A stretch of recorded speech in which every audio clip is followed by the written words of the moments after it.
With Barcelona's defeat at the hands of Atletico Madrid and Real Madrid's victory over Sevilla, Barcelona now find themselves third on La Liga table, which begs the question, now what?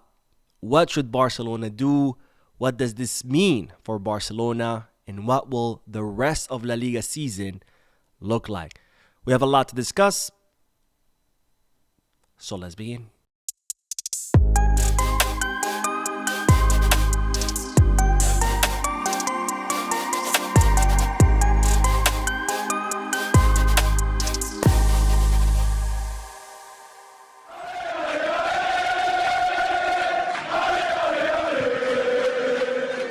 Hello everyone, welcome to the channel. My name is Mo, and today I would like to discuss Barcelona's defeat at the hands of Atletico Madrid.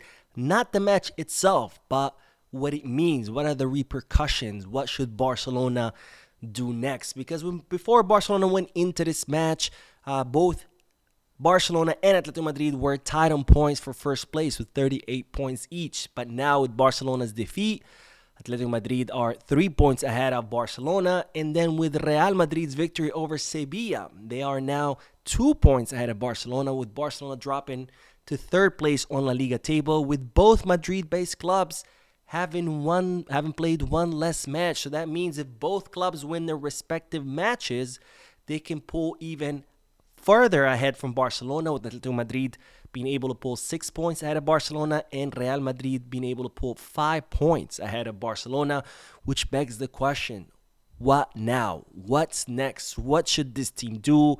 And what will the rest of La Liga race look like? Now, in order to understand this, first we have to understand what kind of team do we have. Because at the beginning of La Liga season, the first 3 months, August, September, October, we had a team that was an absolute steamroller, a team that could demolish any kind of opposition, a team that not only was winning match after match, but they were winning convincingly, and they were doing so through thrashings. 5-1, 7-0, 4-1, 5-0, and they were defeating all kinds of opponents, not all the way from Bayern Munich and Real Madrid, all the way to the bottom of the table, teams like Valladolid. But then the last 2 months, November and December, Barcelona have struggled. They have lost against teams like Leganés, Las Palmas, Real Sociedad, and they've dropped points against teams like Real Betis and Rayo Vallecano, which begs the question, what kind of team do we have? Do we have the team from the beginning of the season, a team that can steamroll their opposition, and now they're just going through a bad batch or a bad stumble through their road? Or do we have a bad team that got lucky the first 3 months? Well, I think it's the former. I think we have a team that when they want to, and this is key, when they want to, they can compete against anyone. It doesn't matter how big or how small of a team they're facing. Doesn't matter if it's in the Champions League or La Liga. I think we have a team that when they want to, they can demolish any kind of opposition. How do I know this? Well, the first 3 months of La Liga, that's clear proof of that. And even during the last 2 months, November and December, when we were doing bad, this team still showed that they are capable of competing against everyone.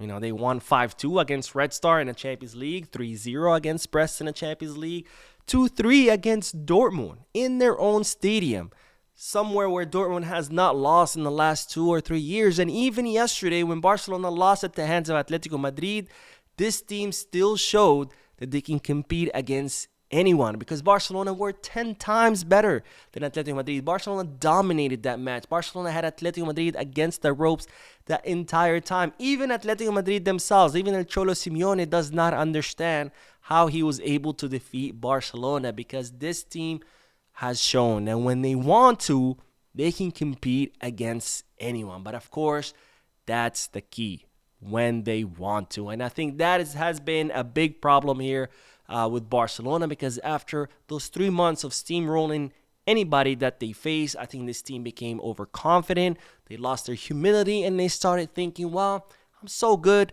I don't really have to try against smaller clubs. And that's why we saw the team drop intensity in the match against Leganés, in the match against Las Palmas.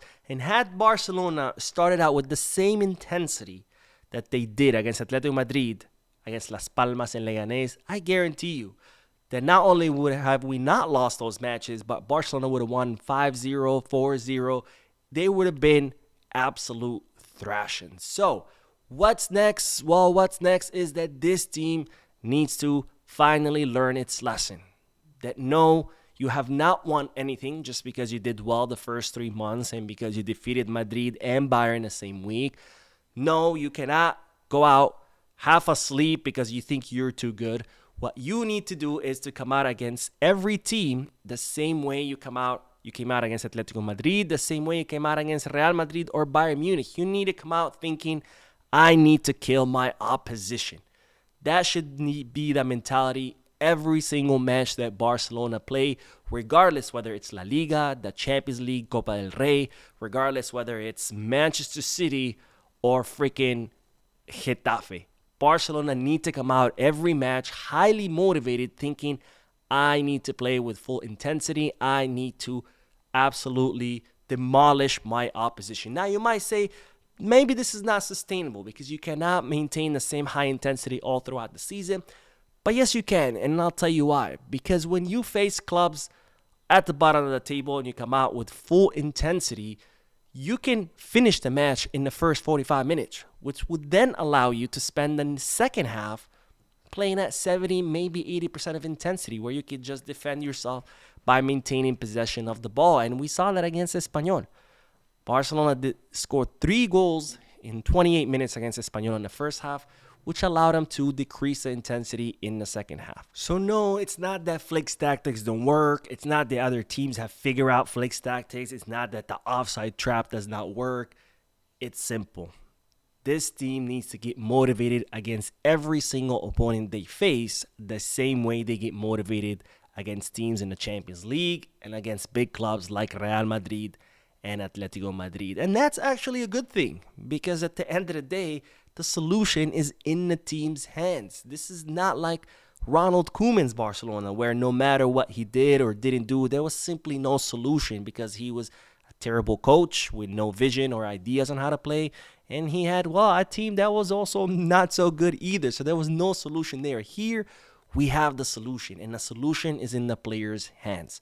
Come out every match and play the same way against every opponent, the same way you played yesterday against Atletico Madrid, in October against Real Madrid, in October against Bayern Munich, in the first 3 months of the season against every opponent that not only did you defeat, but did you absolutely demolish. So is La Liga season over? Is La Liga race over?